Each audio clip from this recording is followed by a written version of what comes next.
Bien, chers frères et sœurs, l'évangile d'aujourd'hui,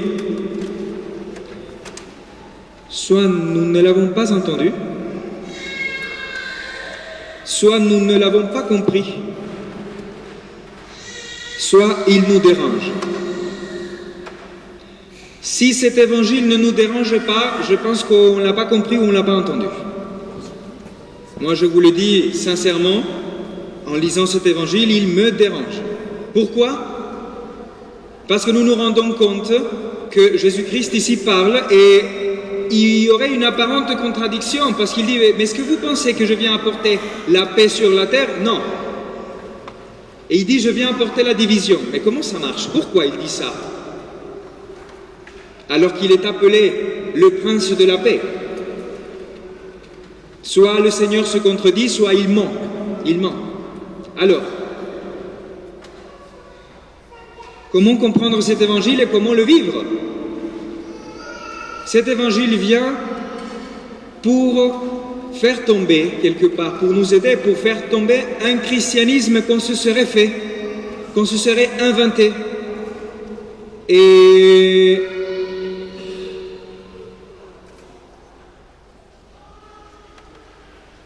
nous aide à vivre en profondeur ce qu'est le christianisme. Parce que on ne peut pas avoir la paix sans la vérité. Si on sacrifie la vérité pour avoir la paix, ce qu'on cherche, c'est un peu de commodité. Et à cause d'un peu de commodité, souvent on ne dit pas la vérité. Mais ce n'est pas la paix. La paix vient avec la vérité. Et quel est le problème? C'est que quand la vérité est dite, elle dérange. C'est-à-dire que le Seigneur vient et il nous dit qu'il ne peut pas faire des compromis. Le christianisme n'est pas, par exemple, ne pas avoir des conflits, ne pas embêter les gens. Ça, c'est pas le christianisme. C'est pas la guerre non plus, attention. Mais ce que j'essaye de dire aujourd'hui, c'est que l'Évangile essaye de nous dire, Jésus-Christ lui-même, c'est qu'il vient apporter une division, mais qui n'est pas la division comme nous l'entendons nous, la déscommunion, c'est pas ça. C'est-à-dire que le Seigneur aujourd'hui vient faire lumière en toi et en moi, pour révéler ce qui ne va pas, pour faire la vérité. Je ne sais pas, je pense qu'on a tous fait l'expérience que quelqu'un, un jour ou l'autre, il nous a dit une vérité dure. Ça nous dérange, mais nous savons que c'est la vérité. Après, il y a des façons de le dire, hein. Je ne peux pas utiliser une vérité pour détruire une personne. Sinon, dit saint Augustin, ce n'est plus une vérité. Tout dépend comment on le dit. Et en vue de quoi? De faire le bien.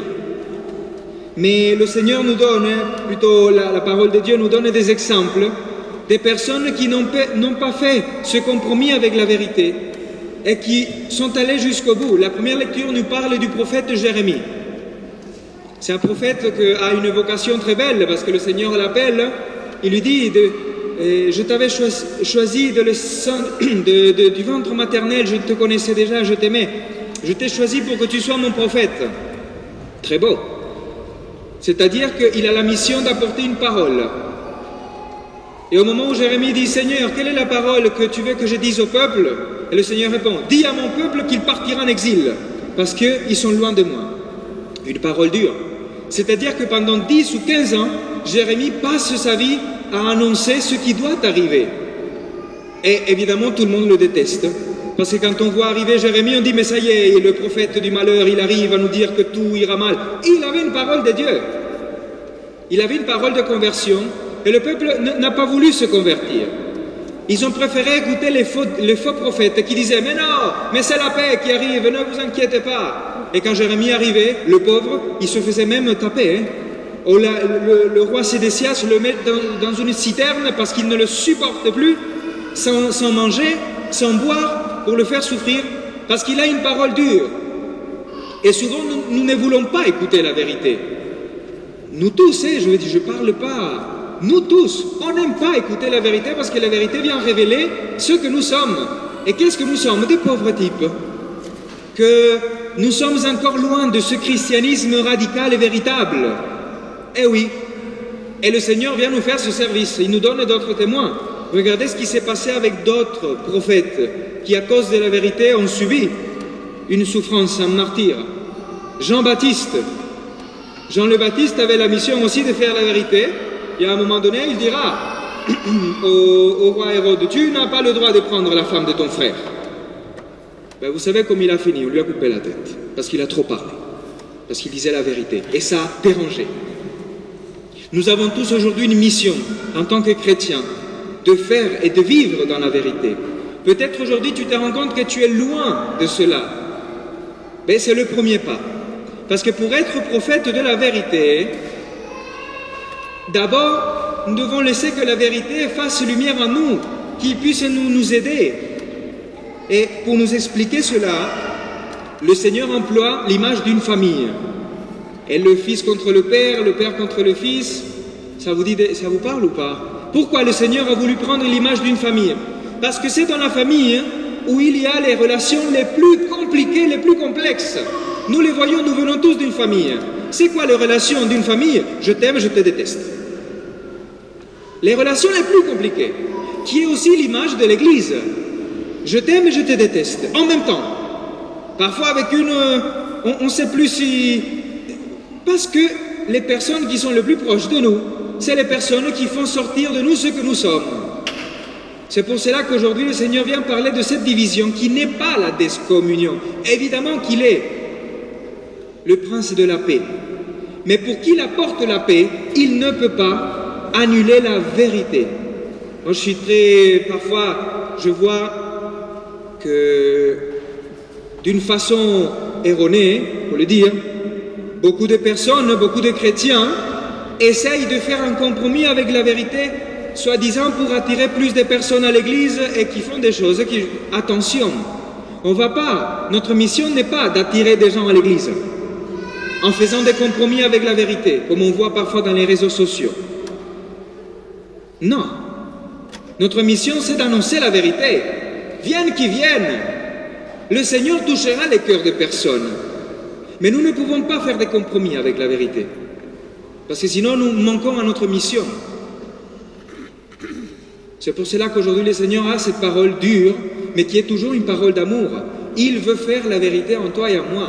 Pour qu'aujourd'hui, nous puissions regarder notre vie avec courage, voir ce qui, dans ma vie, ne va pas, et qu'on puisse lui dire, Seigneur, écoute, aie pitié de moi, je suis un pauvre. Viens faire la lumière en moi, la vérité, donne-moi la grâce de vivre selon ta volonté, vivre dans la vérité. Et pour cela, l'Épître aux Hébreux nous aide. Parce que c'est une parole pour nous. Frères, nous qui sommes entourés d'une immense nuée de témoins, c'est qui ces témoins? Tous les saints qui ont préféré faire la vérité que des compromis pour être aimés. Et nous avons une foule immense. Parmi les premiers chrétiens, Perpétue, une sainte martyre noble de l'aristocratie romaine qui allait être martyrisée parce qu'elle était chrétienne. On lui demandait de renier sa foi pour avoir la vie sauve, elle dit non. Et c'est là où vous regardez comment la division se crée dans la famille. Elle venait d'avoir un fils, imaginez. Et son père, avant le martyr, son père lui montre son fils et lui dit, regarde, tu vas le laisser lui? Qu'est-ce que c'est que ce christianisme?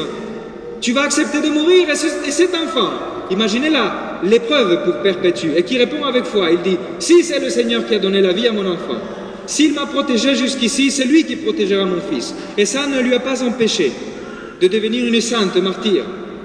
Il y en a beaucoup d'autres exemples, Saint François d'Assise, qui a dû renoncer à, disons comme ça, à l'autorité de son père terrestre pour obéir à son Père du ciel, de telle façon qu'il a dû se dépouiller de tout, mais de tout, de telle façon qu'il est resté nu sur la rue et l'évêque a dû venir le couvrir avec beaucoup de dignité de son manteau, parce qu'il s'était dépouillé. Edith Stein, qui était une juive convertie au christianisme, le fait de se convertir lui a valu beaucoup de souffrances dans sa famille, parce qu'on n'acceptait pas qu'elle devienne chrétienne. Ça ne lui a pas empêché de devenir une sainte. Et ainsi de suite, nous avons beaucoup d'exemples. Jean-Paul II, le pape Saint Jean-Paul II, très charismatique, le pape que tout le monde aimait, et c'est vrai, mais quand il a commencé à dire la vérité, on a commencé à l'attaquer, parce qu'il a dit que l'Église ne pouvait jamais être en accord avec l'avortement, être en accord avec l'euthanasie, être en accord avec des méthodes artificielles contre la dignité humaine. Dès qu'il a ouvert sa bouche, il n'était plus le pape gentil. On commençait à l'attaquer. Parce que la vérité dérange. Mais c'est notre mission.